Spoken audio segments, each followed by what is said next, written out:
Hi everyone. Very very good morning, good afternoon. अभी आप ये वीडियो देख रहे हैं दोस्तों। आज हमें स्टार्ट करना है टॉप कॉस्टिंग। टॉप कॉस्टिंग का फास्ट ट्रैक आज ही क्लास के अंदर टॉप कॉस्टिंग अपना कम कर लेंगे। टॉप कॉस्टिंग बहुत ही छोटा कॉन्सेप्ट और ये पूरा बेस्ड ऑन कॉस्ट शीट होता है। आइए देखते हैं जॉब कॉस्टिंग क्या होता है। ये पहला है टाइप्स ऑफ कॉस्टिंग के अंदर, मेथड ऑफ कॉस्टिंग के पहला स्टेप होता है जॉब, फिर बैच, कॉन्ट्रैक्ट, प्रोसेस, इस तरीके से चलते हैं। Service costing, content and by product, अब लाइन से चलेंगे, ठीक है ना। तो सर, जॉब कॉस्टिंग के अंदर हमें बेसिकली क्या करना है। सबसे पहले कॉस्टिंग का मतलब समझते हैं कि कॉस्टिंग क्या था। बेसिक में भी बताया था। कॉस्टिंग एक ऐसी टेक्निक और प्रोसेस होता है कॉस्ट को असरटेन करने का। In order to do same, it is necessary to follow a particular method of accounting. अब जरूरी नहीं है कि जॉब कॉस्टिंग जो हम पढ़ रहे हैं वो हर इंडस्ट्री में अप्लाई होती है, ऐसा जरूरी नहीं। अलग अलग इंडस्ट्री के लिए अलग अलग कॉस्टिंग बनाई गई। अगर आपका बिजनेस कंस्ट्रक्शन का है तो वहां पर कॉन्ट्रैक्ट कॉस्टिंग काम आता है। अगर आपका बिजनेस सर्विस देने का है तो वहां पर सर्विस कॉस्टिंग काम आता है। तो इसी तरीके से जॉब कॉस्टिंग कौन सी, ऐसा नहीं है कि जॉब कॉस्टिंग पढ़ रहे हैं तो वो हर इंडस्ट्री के अंदर अप्लाई हो जाएगा, नहीं। अलग अलग डिफरेंट डिफरेंट इंडस्ट्री में डिफरेंट मेथड्स है जो हमें अप्लाई करने होते हैं according to the nature of work. Second point पे ये लिखा है कि different costing method apply to different industry depending upon the nature of work.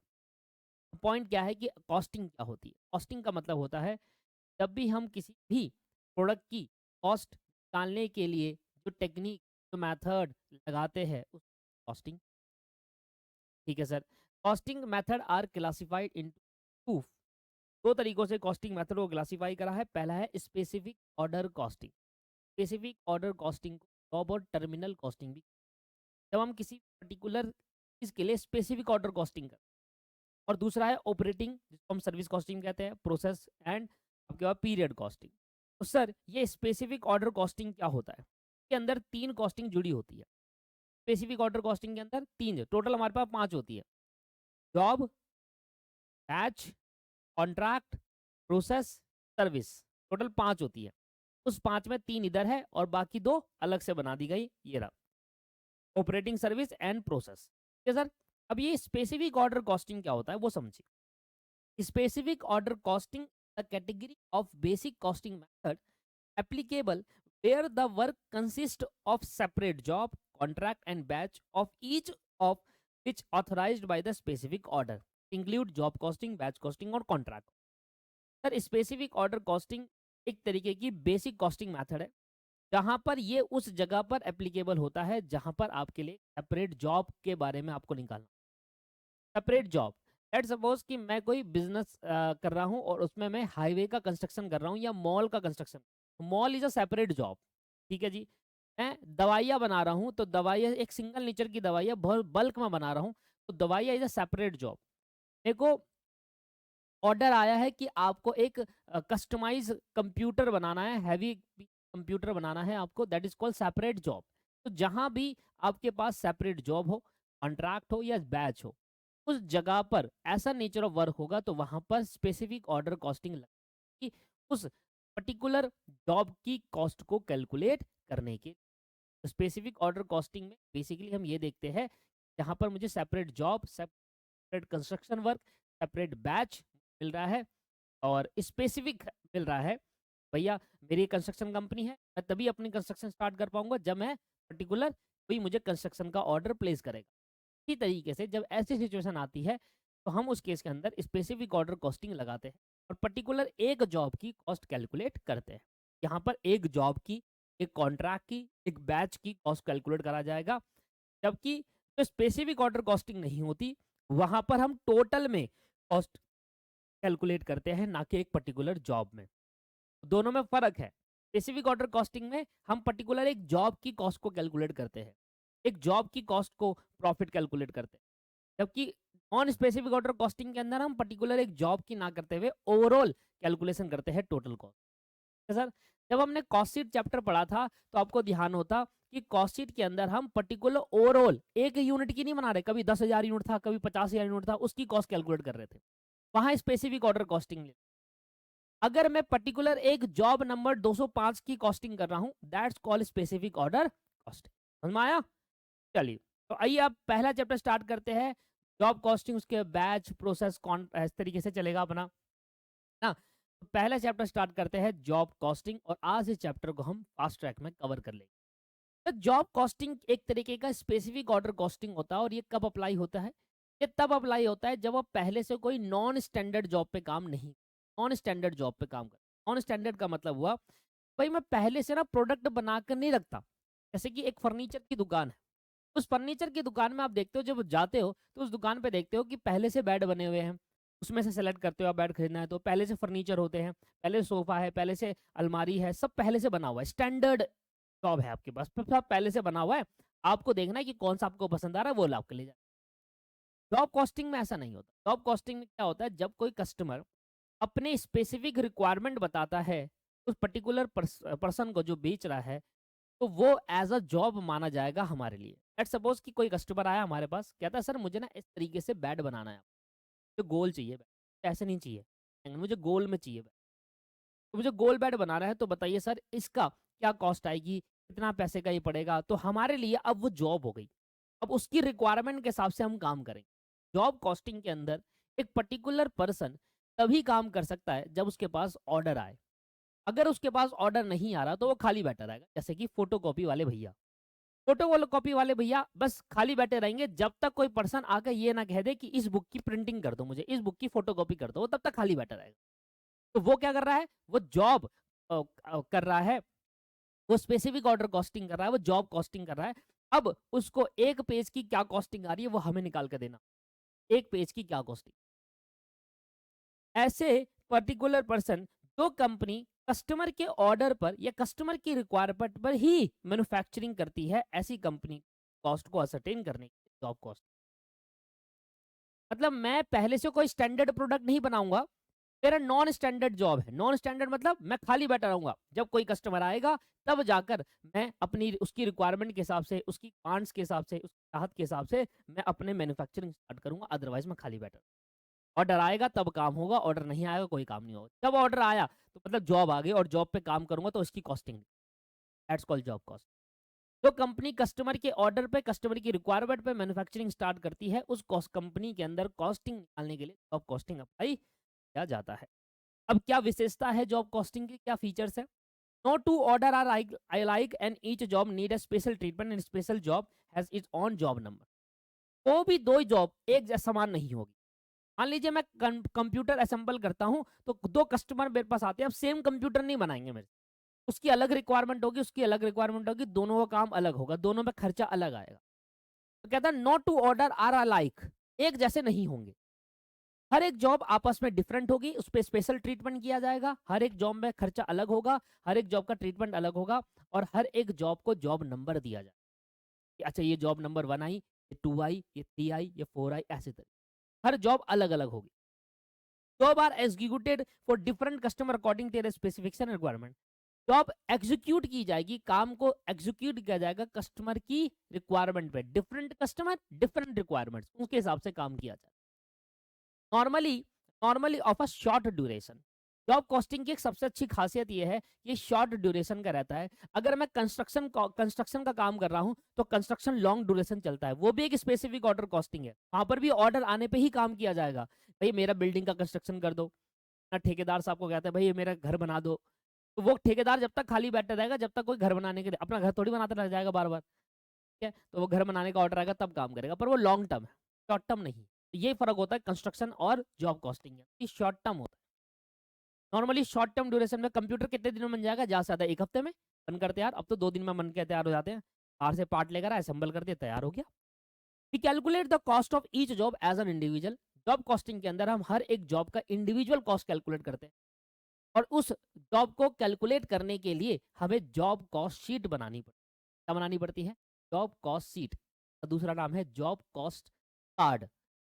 तो जॉब कॉस्ट शीट प्रिपेयर करनी पड़ेगी अब हमें हर एक जॉब की कॉस्ट को कैलकुलेट करने के लिए। क्या कॉस्ट शीट आपको आता है? यस, आपको कॉस्ट शीट आता है। तो वहां पर जो हमने कॉस्ट शीट का कॉम्प्रिहेंसिव फॉर्मेट पढ़ा था, वहां पर उतना फॉर्मेट हमें यहाँ नहीं। हमें direct material, direct labour, direct expense, prime cost, उसमें फैक्ट्री खर्चे जोड़ देंगे, फैक्ट्री कॉस्ट आ जाएगा, कोई एडजस्टमेंट नहीं है WIP वाली, है ना। उसके बाद हम अपने प्रोडक्शन के ऑफिस के खर्चे जोड़ देंगे, सेलिंग के खर्चे जोड़ देंगे, टोटल कॉस्ट आ जाएगा, प्रॉफिट जोड़ा सेल। इतना कॉम्प्रिहेंसिव नेचर पे नहीं पढ़ना है हमें जो हमने कॉस्ट शीट पे पढ़ा था, हमें यहाँ पर बेसिक कॉस्ट शीट पढ़नी है। बेसिक कॉस्ट मतलब ज़्यादा कॉम्प्रिहेंसिव नहीं जाना। तो डाटा दे रखा है, सबको ऐड करते जाओ, टोटल कॉस्ट आ जाएगी, प्रॉफिट ऐड करो, सेल आ जाएगी। कितने का बेचेंगे एक जॉब की। This is the theory part of job cost sheet. अब देखिए ये थ्योरेटिकल पार्ट है, बनाना कॉस्ट शीट ही है, पर यहाँ पर जॉब के जो क्वेश्चंस होते हैं वो डिफरेंट होते हैं। ऐसा नहीं होता कि कॉस्ट शीट जैसे ही होंगे। आइए इसके दो क्वेश्चन हम ट्राई करते हैं आज की क्लास के अंदर, और दो क्वेश्चन समझने की कोशिश करते हैं कि जॉब कॉस्टिंग के अंदर क्वेश्चन किस तरीके के आते हैं और कैसे उसको सॉल्व किया जाता है।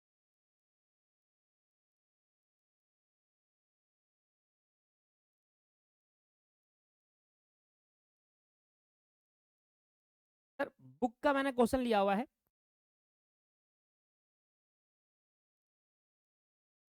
क्वेश्चन भी डिफरेंट टाइप का आता है, दो क्वेश्चन करेंगे और दो क्वेश्चन करने के बाद हमारा जॉब कॉस्टिंग खत्म। हाँ, सिंपल सा टॉपिक है, ज़्यादा मुश्किल।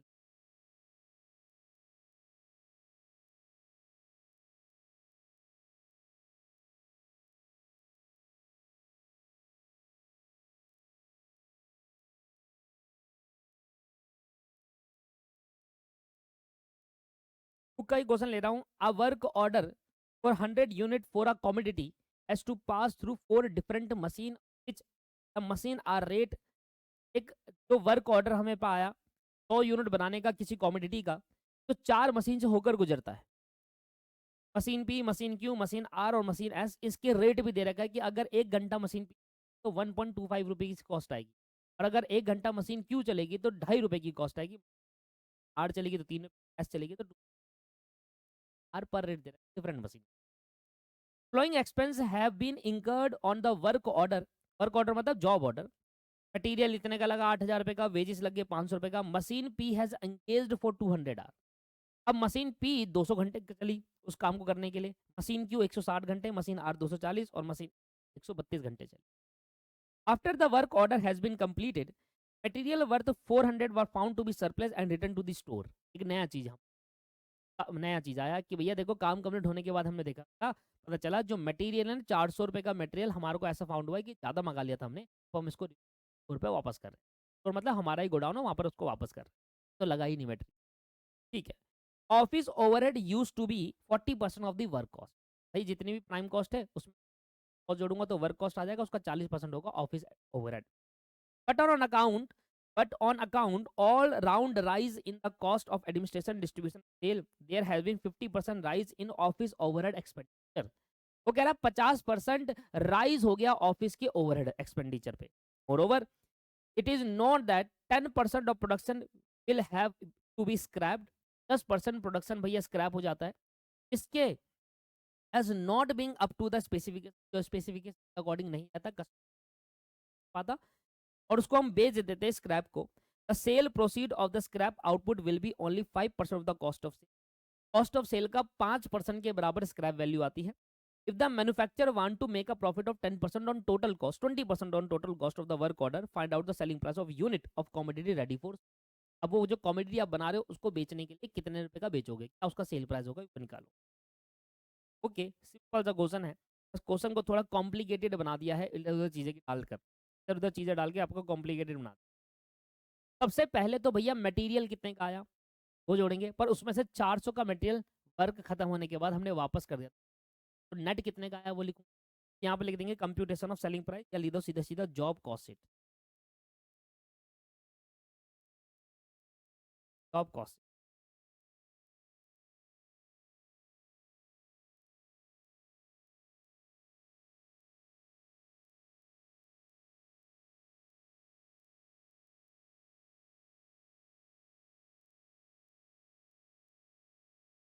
अमाउंट। तो सबसे पहले यहाँ पर लिखेंगे डायरेक्ट मटेरियल। क्वेश्चन में दोस्तों हमें डायरेक्ट मटेरियल गिवन है। क्वेश्चन में कह रहा है कि जो डायरेक्ट मटेरियल है वो है 8,000 रुपये का, जिसमें 400 रुपये हमने स्टोर भेज दिया, तो नेट कितना लगा 7300 का। 8,000 का मटेरियल स्टोर चलाए थे जिसमें से 400 का वापस कर रहे हैं, तो मतलब हमारे पे मटेरियल लगा 7,600। कोई दिक्कत? चले। उसके बाद डायरेक्ट वेजेस, डायरेक्ट वेजेस कितना है ये हमें क्वेश्चन में दे रखा है कि जो डायरेक्ट वेजेस लगा वो 500 रुपये का लगा है।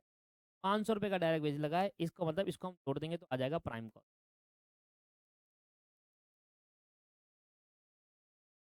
8,100। फिर इसमें ऐड करेंगे भैया फैक्ट्री के ओवरहेड्स, वर्क ओवरहेड बोल देते हैं, अतर वर्क यूज करा गया है, वर्क ओवरहेड फैक्ट्री और one of the same thing. अब वर्क ओवरहेड लगे हैं तीन चीज, मशीन पी आर एस, चार लगा है, machine P R S,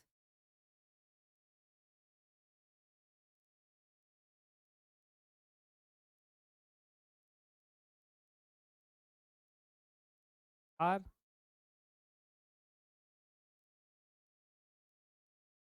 are S, कोई मुश्किल नहीं सर। इधर लगा है 200 घंटे, 160, 240 और 132,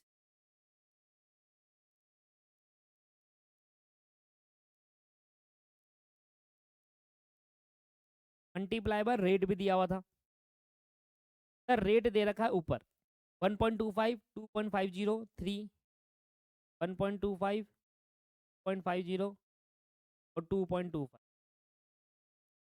ये रेट दे रखा है। मल्टी आपका कॉस्ट निकल जाए ओवरहेड कॉस्ट 200 मल्टीप्लाई बाय 1.25 आ जाएगा 250 रुपये। 160 मल्टीप्लाई बाय 2.50 आ जाएगा 400 रुपये की कॉस्ट। 240 मल्टीप्लाई बाय 3, 720, 132 आ गया भाई टोटल वर्क कॉस्ट। 250, 400, 720 आएगा 1, सबको जोड़ देंगे तो आ जाएगा वर्क कॉस्ट प्लस आ जाएगा 976। यहाँ तक किसी को कोई डाउट है भाई? यहाँ तक किसी को डाउट है? यहाँ पर ऐड कर दो।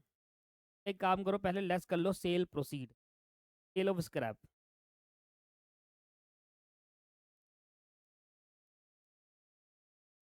सेल ऑफ स्क्रैप लेस करने के बाद जो निकल कर आएगा उसको नेट फैक्ट्री कॉस्ट कहेंगे,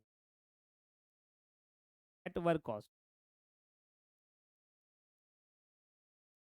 नेट वर्क कॉस्ट कह लो या कॉस्ट ऑफ प्रोडक्शन कह लो, जो आपको सही लगे वो कह लो। आपकी कोई स्पेसिफिक फॉर्मेट नहीं है, जैसे आपको लिखना चाहे सही माना जाएगा, एड आंसर मैच करना चाहिए।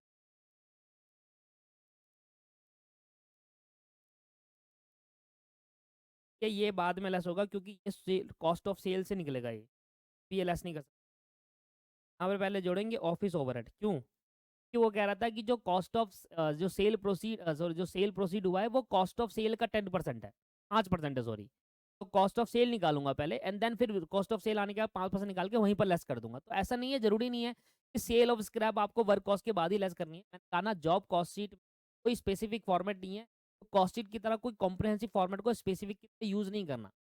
आपसे वो कह रहा है कि भाई कॉस्ट ऑफ सेल के बाद आप 5% निकाल के जो कॉस्ट ऑफ सेल निकाल लेता हूँ, वर्क कॉस्ट में ऑफिस के खर्चे जोड़ देता हूँ अब सीधा office overhead.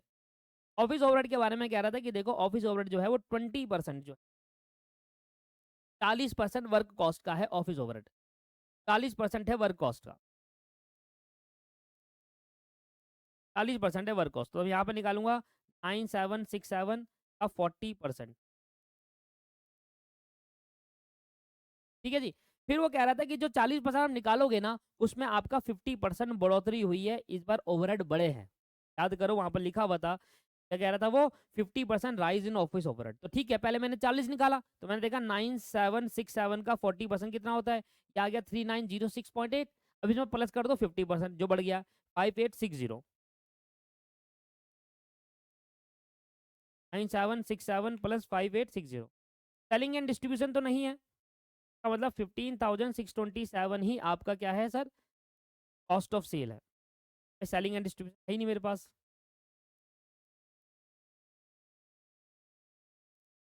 Selling and distribution नहीं है तो यही आपका क्या आ जाएगा सर, कॉस्ट ऑफ सेल आ गई। कॉस्ट ऑफ सेल में से अब यहाँ से सेल प्रोसीड आप माइनस कर दीजिए, जो आपको दे रखा था भाई लेस करेंगे 5%,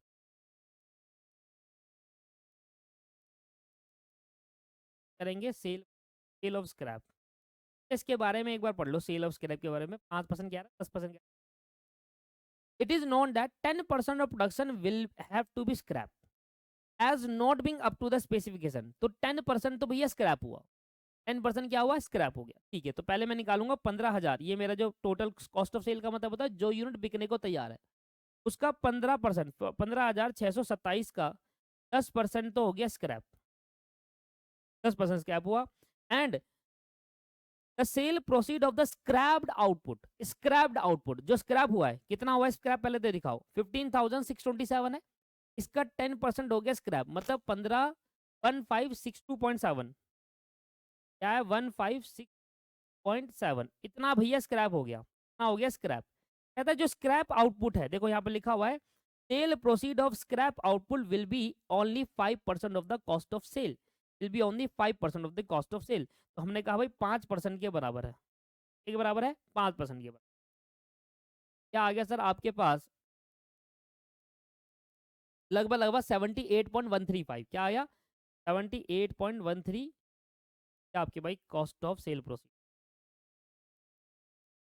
मुझे बताओ सर यहाँ से समझ में आया, क्या आ गया टोटल कॉस्ट,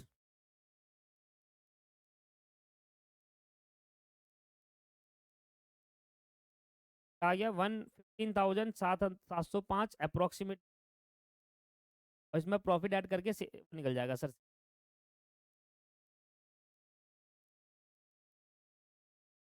ऐड करूंगा सर प्रॉफिट, एस करना था सर, गलती कर, एस करना, 70-80 लिख रहा हूँ मैं नॉर्मल, 1.35, तो 15627 माइनस 70 आ गया 15549, आ गया टोटल कॉस्ट, ऐड करेंगे profit, profit at the rate, profit जोड़ दो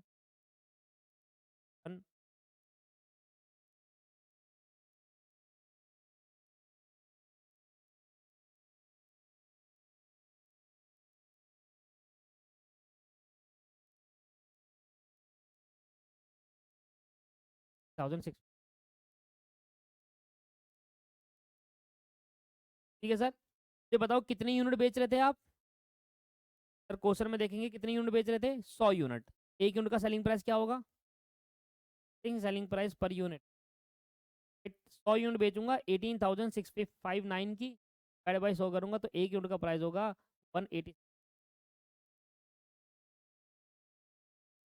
समझ में आया, क्लियर है, सेल ऑफ स्क्रैप समझ में आया। पहले तो जो भी आपका पास आउटपुट होगा, आउटपुट तो मुझे नहीं पता था, तो मुझे पता था कि भाई कॉस्ट ऑफ सेल का मतलब वही होता है जो आउटपुट होगा वो बिकने को जो रेडी है, उसका 10%, जो आएगा आउटपुट उसका 5% आपका सेल ऑफ स्क्रैप।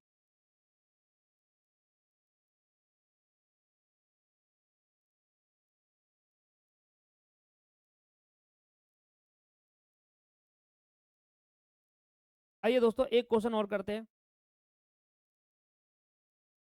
चलिए दोस्तों, अब हम कर रहे हैं क्वेश्चन नंबर 4, इसको पढ़ते हैं। सेम है कॉस्ट शीट की तरह, जॉब कॉस्टिंग का ही है पार्ट है, और 2 क्वेश्चन करके हम अपना समझ जाएंगे कि जॉब कॉस्टिंग किस तरीके से करा जाता है। बड़ा सिंपल सा क्वेश्चन है, ज़्यादा मुश्किल नहीं है। आइए, अब मैन्युफैक्चरिंग कंपनी है, is divided into 3 production department. Manufacturing company 3 production department में डिवाइड है, A B and C. All production is to customer order, सारे प्रोडक्शन में जो काम होता है वो कस्टमर के ऑर्डर पे होता है, तो इसका मतलब ये जॉब कॉस्टिंग है। ऑल ऑर्डर आर डिसिमिलर, सारे ऑर्डर अलग अलग है। They go through all 3 department, तीनों डिपार्टमेंट से होके गुजरते हैं। Manufacturing cost for a given a period were as follow. Manufacturing cost दे रखी है, department A B C 3 department है, उसकी डायरेक्ट मटेरियल कॉस्ट टोटल में दे रखी है, ए बी सी में नहीं देखकर टोटल में दे दी material cost. Direct labour cost 40,000, 20,000, 30,000 और टोटल 90, और इनडायरेक्ट मैन्युफैक्चरिंग कॉस्ट भी आपको दे रखी है 20, 40, 30, टोटल 90 हो गया। Cost of production a particular order was determined as flow. एक ऑर्डर को बनाने में क्या कॉस्ट ऑफ प्रोडक्शन लगती है वो आपको नीचे दे रखा है, एक ऑर्डर का दे रखा है।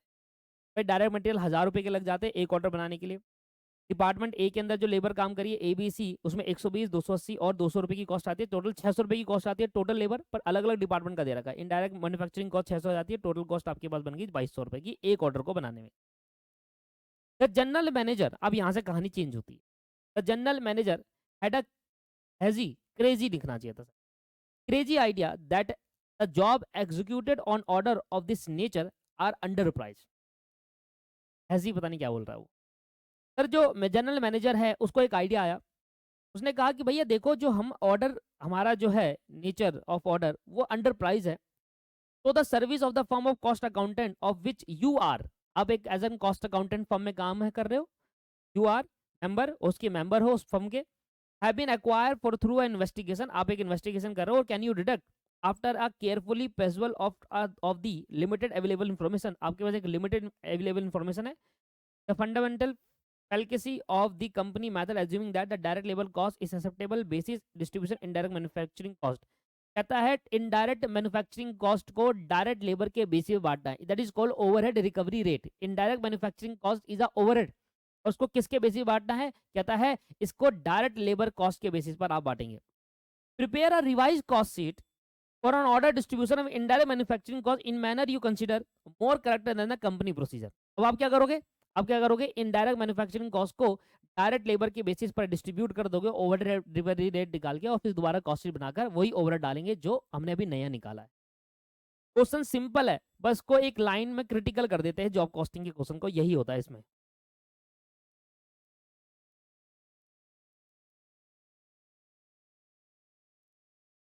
सर कैसे करेंगे, सबसे पहले तो मुझे ओवरहेड रिकवरी रेट निकालना है कि जो मेरे ओवरहेड है वो डायरेक्ट मटेरियल कॉस्ट का कितने परसेंट के बराबर है। ठीक है सर, पहले निकालो computation the indirect manufacturing cost as a percentage of direct labour.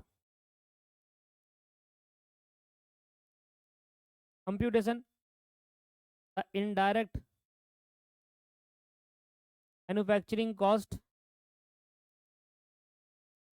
As a percentage of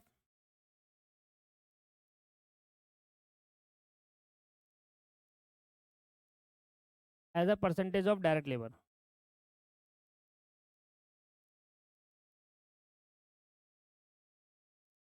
हमारे पास तीन टाइप के डिपार्टमेंट है।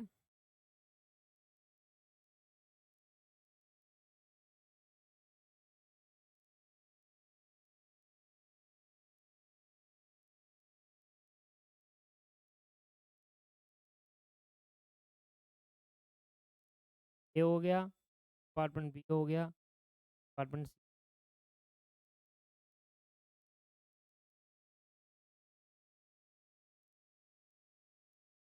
Department B, department and. सबसे पहले बताएंगे इनडायरेक्ट मैन्युफैक्चरिंग कॉस्ट कितनी है।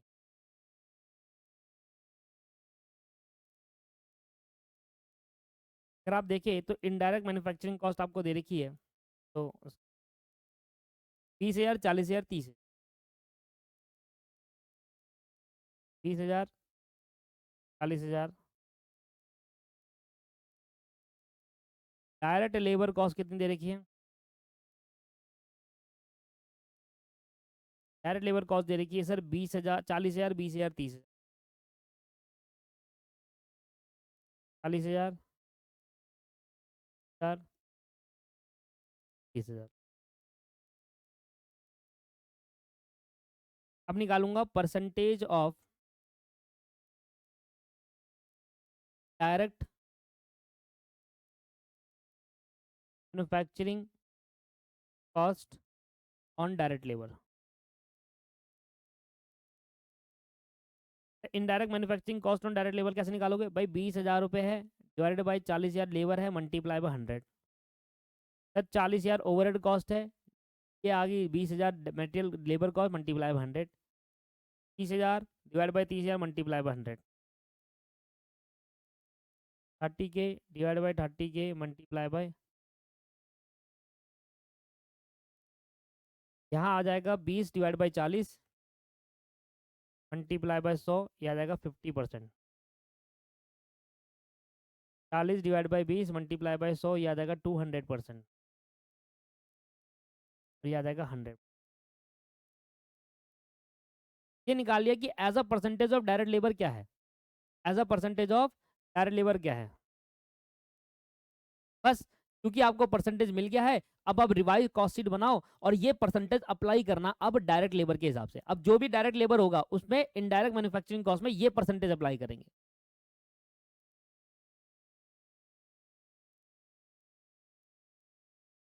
Revise job cost sheet.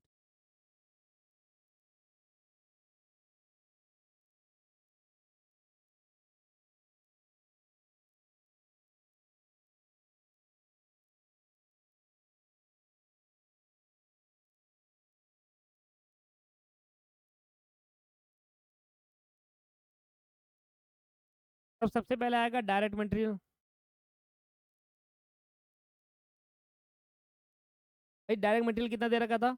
देखो ये था कंपनी का डाटा, ये कंपनी ऐसे चल रही थी, पर as an cost accounting firm के मेंबर है तो हम क्या करेंगे, इसको चेंज करेंगे और जो ओवरहेड कॉस्ट है वो परसेंटेज के बेसिस पर, ये जो ओवरहेड कॉस्ट 600 है ना, 600 लूंगा। अब डायरेक्ट लेबर की परसेंटेज में ओवरहेड कॉस्ट को बांटूंगा, बस इतना पार्ट करना था और कुछ नहीं है, रिवाइज कॉस्ट शीट बन जाएगी। डायरेक्ट मटेरियल कितना है? 1000 रुपये। डायरेक्ट लेबर कितना है? ए डिपार्टमेंट का, बी डिपार्टमेंट का और सी डिपार्टमेंट का। अगर आप इधर देखेंगे तो यह है 120, 280 और 200। यह है 120, 280 और 200, टोटल करके यहाँ पर आ जाएगा 600। ठीक है जी, इन दोनों को जोड़ देंगे, आ जाएगी प्राइम कॉस्ट।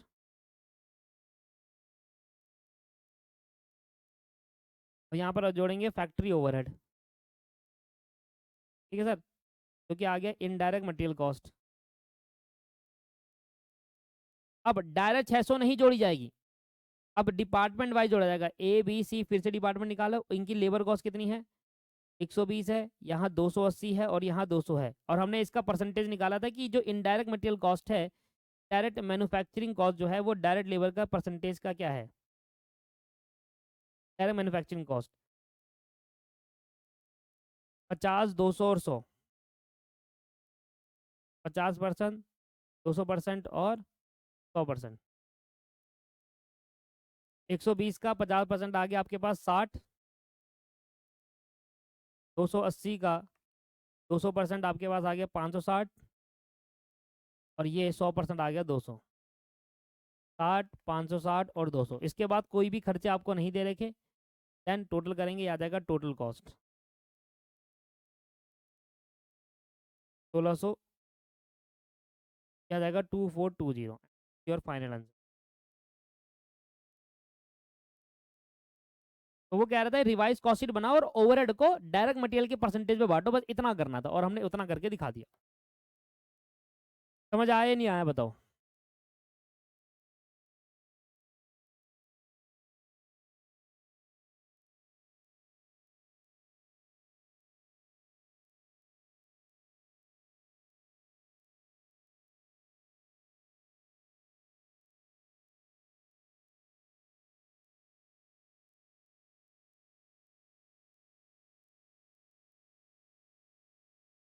ठीक है सर, तो यहाँ पर हमने जॉब कॉस्ट शीट, अपना जॉब कॉस्टिंग पार्ट कवर कर लिया, ज़्यादा इंपॉर्टेंट नहीं है, बट इसके क्वेश्चन ऐसे आते हैं तो आप समझ में नहीं पाओगे कि वो कॉस्ट शीट पूछ रहा है या जॉब कॉस्ट शीट पूछ रहा है। तो इंस्टीट्यूट क्या करता है, पागल बना देता है।